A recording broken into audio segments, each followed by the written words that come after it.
Questão 53. Usando os sinais menor que, maior que ou igual, compare os números decimais a seguir.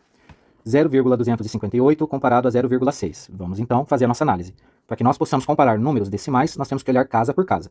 Primeira casa aqui nesse nosso exemplo será da unidade.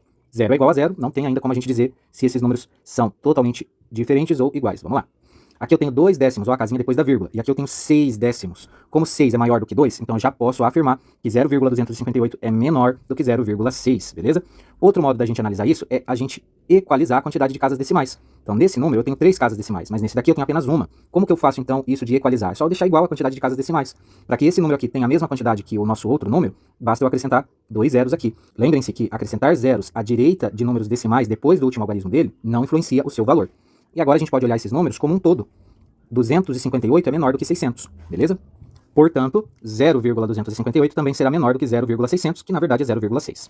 Vamos para o próximo. Nós temos aqui 0,89 comparado com 0,890. Olha o que eu acabei de falar ali, que o zero acrescentado à direita do número decimal depois do último algarismo dele não influencia no nosso valor. Então 0,89 é igual a 0,890. Outro modo da gente perceber isso era também equalizando a quantidade de casas decimais. Ou seja, eu poderia acrescentar um zero aqui, ó, deixando todos esses dois números com 3 casas decimais. 0,890 tem que ser igual a 0,890. Vamos para o próximo, 7,5 comparado com 8,1. Primeiro a gente vai comparar as unidades. Aqui eu tenho 7, aqui eu tenho 8.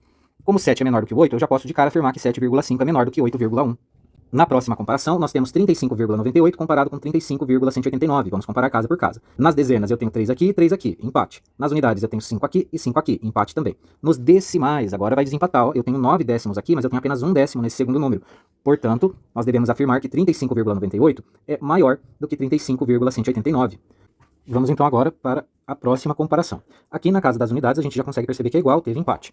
Mas nos décimos, já de cara, conseguimos notar que o 9,81 tem que ser maior do que o 9,18. Por quê? Porque aqui no caso dos décimos eu tenho o número 8, enquanto aqui eu tenho o número 1. E a nossa última comparação entre 2,700 e 2,7. Lembra lá, estes zeros não influenciam no nosso valor. Portanto, 2,700 é igual a 2,7. Você também conseguiria perceber isso daí equalizando a quantidade de casas decimais, bastando para isso colocar outros 2 zeros aqui.